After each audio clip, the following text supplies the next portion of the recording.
I'd like to now ask our next speaker, DuPont from Ohalo, to come and join us. We're going to talk about unstructured data.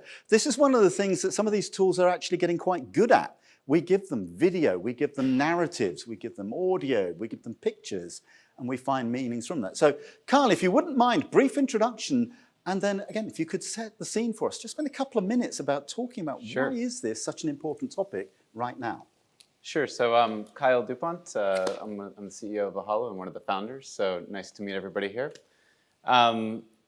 So we're just going to talk about unstructured data. I think the lead-in from Camilla with the potential boom and all the unstructured data that's going to get created out of things like ChatGPT is going to be a really interesting topic, and how we control that and how those privacy implications get dealt with, particularly in the enterprise where that's really affecting profit at the end of the day, will be a really interesting thing. So really pleased to talk with you today, Peter.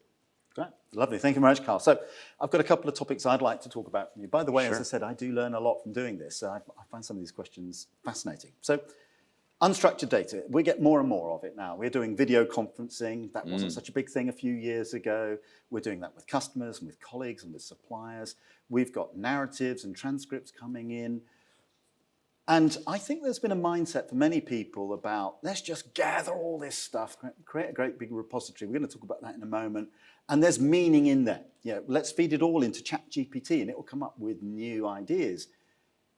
But one of the things that struck me is, who's heard the expression, data is the new black gold? Put your hands up if you've heard that one, yeah? I tend to agree. It is exactly like crude oil. It's horrible and smelly and polluting and toxic. And it doesn't actually have value until you extract it, refine it, and put it to use. So let's talk about unstructured data. We've known about this for a while now. Surely we've figured this out. We figured out structured data a long time ago. Isn't it just, let's throw it all in a great big bucket, and now we'll just put smart tools on it, and they'll figure out what to do with it? Yeah, I mean, I think, well, there's a couple ways to answer that question. I think if you think about like the history of computing, right, we have, in big old servers in the 70s, they got networked together, that became the internet. And that data was by necessity really structured, and then you had to have databases basically to really move that data from one place to another. And unstructured data really boomed, I think, in the late 90s and early 2000s with the rise of just, personal computers, right? And people being able to deal with words, people that have, like me, dealt with their first computers, like WordPerfect and things like that. And I think with the rise of the cloud, that has just grown inexorably, right? We can now, not only have data on our personal computers, but we have it in data lakes. And so I think, in general, the whole unstructured data concept is about probably 15 to 20 years behind the whole structured data management framework. And it hasn't been solved, right? I mean, you see in your any large enterprise, like if you have a data lake or something like that, nobody knows anything in there, right? It's a data swamp rather than a lake, right? Yeah, and I think that's an important point, the swamp. I think those of us that thought, and I grew up in an age, and this is how old I am, right, folks? My first computer was a BBC Model B. For those of you, I played Elite on it. It's the whole reason for buying the darn thing. That's a nice one. The first business computer I used was a 286 that had 4 users hanging off it, plugging into the serial ports, and it's green screen kind of technology. So things have changed a little bit. A little bit. Since I got there. But you mentioned it, it's 15 to 20 years behind the way that we think about structured data and the way we manage structured data. Why? Because there is so much value intrinsic in unstructured data. Why hasn't it caught up? Well, I think there's kind of 2 ways to answer that question. The first is just scope. Just the amount of unstructured data is just so incredibly large that it's really hard to figure out. And also, different from structured data, you can't just take a sample of a particular file and then assume that the rest of the files around it or the rest of the data around it is the same as that particular file, right? With structured databases, if you have a schema or the first few fields within a database, you can kind of assume that the rest of the stuff is basically the same kind of data, right? But unstructured data, you can't make that assumption, so you literally have to look through everything, right? So there's that scope of just the amount, and also just well, that's why it's called unstructured. There's no structure to it, and you have to sample everything if you're looking at it. The second one is tech, right? When you're looking at structured databases, again, you often use very kind of old techniques. I don't mean to talk to your It's all right. I'm old. I know. Yeah. But you use older techniques like regular expressions or dictionaries to figure that out. But with unstructured data, you really need to use things that have only really been available in the past 4 to 5 years at like an enterprise grade, right? And those are things like natural language processing models, the rise of ChatGPT, and its and kind of the background technology in that, which is our like large language models, are just now like in the past 6 months becoming a big thing. So there is that, I think, shift from not only the scope side, but also the tech side and being able to handle all this stuff at scale within an enterprise setting, right? It's not just me and you banging on our personal computers. It's actually looking at, tens of millions of files across, your on-premise servers, your Azure tenants, your AWS. So there's like a very complicated situation there, especially when you're talking about, enterprise. Yeah, and that's an interesting point because you have to look in every record. So for those of you who haven't worked with me in the past, a lot of my work is on emotion analytics and understanding human behavior. And I use unstructured data to get an understanding about what people care about. Now, I know that when I do an analytical query using something like NLP, there's a server farm the size of Canvas that suddenly goes white hot, and Amazon go ka-ching as I'm using all this data and all this massive amount of compute power. Yeah, by the way, that's an enormous shock when you get the bill the following month for doing analytics like that. So clearly, that's probably not the best way to work with unstructured data. So have you got any recommendations about if we want to do things like natural language processing or we want to look at unstructured data, are there ways in which we can optimize that process rather than my brute force approach, which is I'm just going to keep reading everything, trying to work out what the intent is and what the language components around that are? I think there's some nuance there. There's ways to optimize within particular constraints of the thing you're trying to tackle. In general, though, I think there's just been a ton of work not only on making the NLP models better, but also on scaling them down to be able to deal with like smaller compute resources, which is very typical of the enterprise, right? Actually, it's not common that an enterprise can have, like if I ask one of my customers, please roll up a server farm with like 1,000 GPUs in it for me to use, they're not going to give me that thing, right? And so I think there's also been a lot of They're work. unreasonable like that, aren't they? Right. I mean, so they're going to really work with something that's much more standard, right? Because it's a cost thing, and it's also just a what's acceptable in the enterprise landscape thing. So I think different tooling has been evolving. I mean, we have the data X-ray, obviously, but like different tooling like ours have been evolving to be able to be implemented at scale behind enterprise firewalls for these kind of applications, right? Yeah, and I think that's important as we look at the human experience, the way that we deal with businesses and organizations, and now more with AI than ever before. As human beings, we like being treated as individuals, as humans, and what we find important is often expressed through what we say, rather than how old I am. There's a degree of what you can tell about, well, he's a middle-aged bloke, kind of living this lifestyle. Some of the things you can perhaps compute, like affordability, probability of affordability. But what I value, the only way you find that out is by asking me or listening to what I'm saying. But where do you see the future of using unstructured data? Because I think, as Camilla said, that genie's out of the bottle now. We have got these great tools for natural language processing for things like intent identification, working out what are the important things within a conversation. Where are we going with this? And by the way, I'm not going to ask you to look into a crystal ball 10 years into the future. If you do know, by the way, please tell me. I want to know where to invest for some shares. Well, yes, indeed. So I think that there's a couple. So I kind of view the future of, particularly in the enterprise data stack, that data will become what I call like self-aware, which is that kind of a loaded term, but it's essentially like through its life cycle in the enterprise, it should know what it is. Like, is it personal data? Is it sensitive for commercial purposes? Is it confidential? These kind of things will be kind of automated in the future, because right now it's basically up to every employee to be able to tag data and train well to figure out whether that data should or should not be in a particular place. But like it's not really the HR department's job to figure out like cybersecurity regulations and like how that applies throughout everything, right? And so I think there's this concept of like data becoming self-aware that will be, you know, a part of the data lifecycle management within the future of the enterprise. I think there's also really cool stuff going on with large language models. Even in the past couple months, we've seen a lot of work being done, again, on scaling that down so that you don't have to send your data outside to a third-party API, that you can send it inside to a smaller compute that you might have on premises or within your own tenant. So I think there's some pretty cool stuff being done there. I'm not quite clear.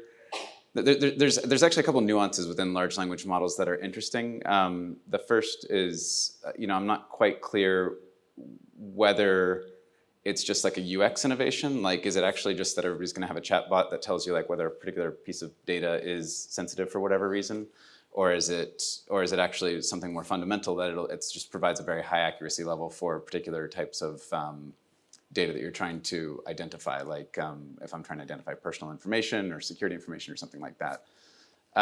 So there's that aspect as well. Yeah, and I think that these large language models will be pretty interesting in the enterprise going forward. But yeah, thanks, Carl. You mentioned something that I picked up on because I've got a personal interest in this, the high accuracy model. Who's got a home assistant like an Alexa or a Google Home, yeah? Obviously, we're putting a lot of effort into trying to make that able to understand specific utterances. So what is this person asking me? What does it want me to do? And their accuracy is everything. Yes. But when we're looking at large populations and we're trying to understand meaning, we're less focused on individual conversational accuracy and more about what do groups find. That means that if you are looking at a high accuracy model, you've got to deal with things like idioms, slang, sure, sarcasm, all of the rest of the stuff that human beings interject into conversation, where you can smooth some of that out as random noise or error when you're looking at populations. Right. What effect might that have, though, on the way that we use this? Because if we want to ingest all these things, to use my analogy, I can't bring a massive server farm into a customer site to use it when I want to do some analysis on these large unstructured data sets. How can I optimize that? So I can get something that's pragmatic, gives me enough insight that I can act on it, but may not necessarily compete with Amazon's approach to the way it understands utterances and individual statements. Yeah, so I think that the way he didn't plan that question, by the way, so this is coming as a nasty shock. I think that the way to answer that is like there's actually everything to date. What these large language models are, they're termed like generative AI. So that just means that they like generate new stuff that wasn't there before. And previous AI techniques were really around like predictive AI, right? Which was like things like, is this word a particular thing? Like, is it a person, is it an organization, or is it a particular sentiment, or whatever it is, like something like that. And with predictive AI, it's always been, especially in the enterprise, like you need like 98% accuracy or something over that to be useful, right? Because you don't want to like have a particular thing to be wrong. If it's 98% accuracy, actually that means like the acceptable quality is that there's 2 words out of 100 that are wrong. And that's usually like the benchmark in the enterprise, right? Now with generative AI, like the question is, actually, does it really matter if the thing it's creating is like 80, if like we're creating a marketing email or something, does it matter if it's like 80% as good as what a person might create? Like, probably not, actually. Like, it's actually fine for the use case of just generating stuff. But if you're using it in the enterprise to like do things like identify data, then maybe that is not good enough, right? You might just, or just starts making up stuff, right? Like, that's actually not that useful in the enterprise. So like, it really depends on the use case, but I think like a new kind of frame of mind of like what are the things that you need to kind of worry about when you're looking at generative AI is important. Yeah, and I think harking back to the accuracy thing again, and so I am a traditional data scientist, so I'm using all those old techniques. We use something called confusion matrices. Anybody come across those? It's the true positive, true negative, false negative things. Now, if I'm using a tool like this to identify cancer, I want it to err on the side of caution. So accuracy is important, but I will accept false positives. So it thinks somebody has got the cancer so that I can then do a further treatment. What I don't want it to do is say I want it to be so accurate that it will not have any false positives or false negatives, because I'll miss cases. So you have to actually tailor accuracy to what it is you're trying to achieve. And as you say, there is a context where very high accuracy is absolutely required, and then when others, when we actually want a broader meaning, we can actually relax our definition of accuracy a little bit to take advantage of that. But I mean, it all sounds interesting, and we heard about ChatGPT, and I've used a lot of NLP, so a lot of natural language processing. It can be hard to justify that to boards that have just heard the words and they don't really understand what it is that it involves or what it might mean to the business. So if we want to explore this, how do we justify it to other people that are not experts in the field? What's the business value or the business I mean, I case? think what we see is frankly like, it's either reducing cost or getting into compliance, right? So it's there's a number of you guys are all much more fluent with all the compliance aspects in your particular enterprises, but there's an alphabet soup of ISO 27001, SOC 2, GLBA, in financial world in America. Like it literally just goes on and on and on. So there's always that aspect, and they always require some sort of base understanding of what your data is, so that you can figure out what you want to do about it, right? I think there's also a number of just integration of these new tools into regular enterprise workflows. So when you have things like data migrations, like we're working with a big American bank right now, and they just divested a subsidiary bank to another bank. It was like an $8 billion, this is public information, but this is $8 billion divestiture. And how do you carve out that data when actually the data in there is things like anti-money laundering, investigatory reports, or confidential regulatory correspondence or something like that? How do we identify this information and ensure that that data is migrated in a way that is that is governed, right? That there's an auditable trail of not just a survey of what somebody thinks they have, but actually a linkage between the core raw content of each and every word in the enterprise and the policy with which those words should be managed, right? Because it's just words at the end of the day, but it's also words that mean something very, very sensitive to that particular enterprise in the context of that enterprise. So I think it's just about linking those to the real true value that an enterprise has, and these are just becoming now table stakes, to be able to identify at scale, across 50 million files, like what's going on, and you can't. It's simply impossible to do that with humans, right? Yeah, and I think that's for me one of the things that's interesting about unstructured data. It does have an enormous amount of value, which is not actually easily replicated elsewhere. And I'll give you an example. Anybody here marketing? Any CMOs? There should be a few of you. There's a marketing conversation going on right now. If you've used satisfaction surveys and you ask people to rank things, give us star ratings or an NPS score, that comes from one part of the brain. And we actually are logically building an answer to that question. So why are you asking the question? What's a socially acceptable answer? Do I want to punish you because you didn't give me what I wanted? And so we use these scalars. So we say, well, I'll give you 8 out of 10 or 5 out of 10, whatever that might be. Very structured, right? Because it's the same question, same kind of answer, always classified in the same way. When you ask people to tell you something, tell you a story, it comes from a different part of the brain. And it's more authentic, and they actually will tend to tell you what was the most important thing that they remembered, why it was important to them, because we're human beings. We tell stories to each other. There's a heck of a lot of value in that is not replicated on the standard kinds of surveys. So we need to find ways to do that. We need to find ways that we can manipulate and use that data, because it actually probably holds more competitive differentiation than anything else. Now, we also, from Camilla's point of view, have to be careful about what we do with that, because if we go shoveling that into some public domain AI, well, we're going to get some interesting results from that. But I think this is something, personally, I think is really intriguing. In my personal belief, Camilla might disagree with me, I think we're still a ways yet from generalized AI. The ones where people think you just say, hey, computer, do this for me, and it can answer any question in any way, anytime, any place, anywhere. We're not quite there yet, but I do think we're getting that way. But it's going to come from the unstructured data, I think, more so than tables and rows and columns. Yeah, I think there's this really interesting area, and this isn't even related to my business at all, but I think there's this really interesting area of unstructured data right now where things like large language models are basically like a 12-year-old that's like you've literally locked in a library for its entire life, and basically it knows nothing besides. You're describing me here, so come on. Yeah. Like it literally knows nothing outside the walls of that library, and so like when you give it new information, it like kind of tries to contextualize it within that, and there's no kind of interface right now between that, and the interfaces that there are like super clunky. It's like basically like throwing some words at it and being like, okay, well, like figure this out given the knowledge you knew, but it didn't actually know like when the sun rises today. Like, so is it sunny out today? Right? Is it rainy out today? It actually has no idea. Yeah. So there's a lot of these interesting unstructured data kind of problems that are going to be solved and need to be solved also within the context of the enterprise, right? Which is another problem from a scale, security, privacy, tech implementation perspective.